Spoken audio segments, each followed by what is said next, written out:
Bonjour et merci d'écouter Radio Nationale du Cambodge. Voici les titres de notre journal.សម្ដេចហ៊ុនសែន reçoit le secrétaire du comité municipal du Parti communiste chinois pour Tianjin. Projet d'investissement de 30 millions de dollars approuvé. Le Cambodge invité à participer à 4 foires commerciales en Thaïlande l'année prochaine et course à pied pour l'environnement.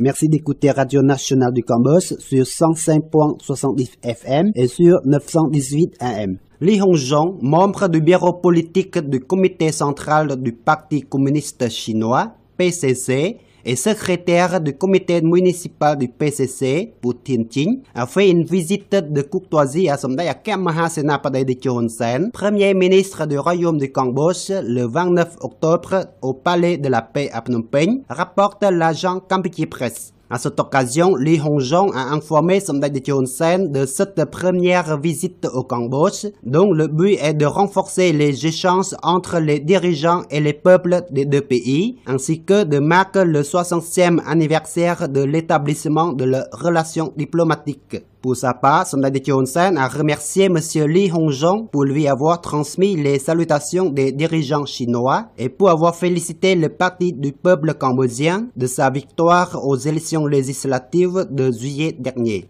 Le chef du gouvernement royal a félicité la Chine de l'inauguration récente du plus long pont au monde, long de plus de 55 km, soulignant qu'auparavant, la Chine avait la plus longue muraille et maintenant le pont le plus long. Somdai Hun Sen a partagé la même idée que M.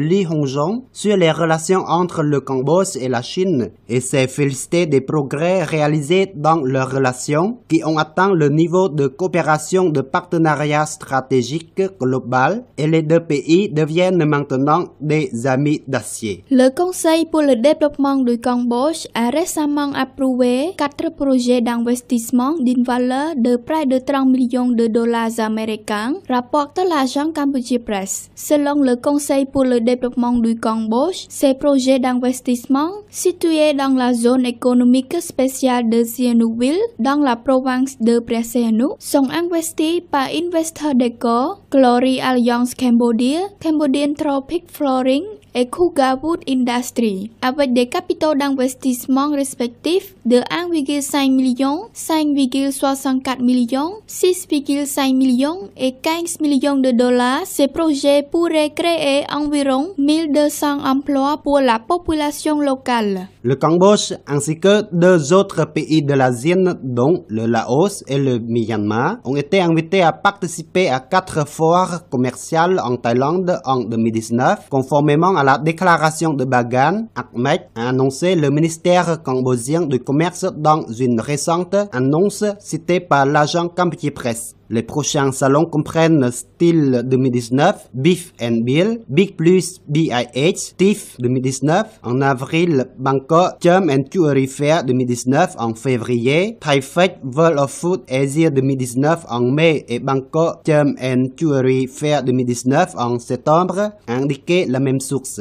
Le ministère du Commerce a donc encouragé tous les commerçants et les hommes d'affaires à prendre part à ces 4 foires commerciales. Le Centre australien pour l'éducation ACE, en coopération avec le ministère de l'Environnement, le ministère de l'Éducation, de la Jeunesse et des Sports et la municipalité de Phnom Penh, a organisé le 28 octobre à Phnom Penh une course à pied amusante pour l'environnement. Cette manifestation annuelle, la 3e de ce genre, a attiré quelques 2000 participants, dont des élèves et étudiants, des intellectuels et des fonctionnaires. Ned Petra, secrétaire d'État à l'environnement, a hautement apprécié cet événement, soulignant que la participation des jeunes et du public national et international à cette course à pied amusante pour l'environnement reflète la détermination à améliorer le confort de la vie grâce à l'exercice physique. Miles Rain, directeur de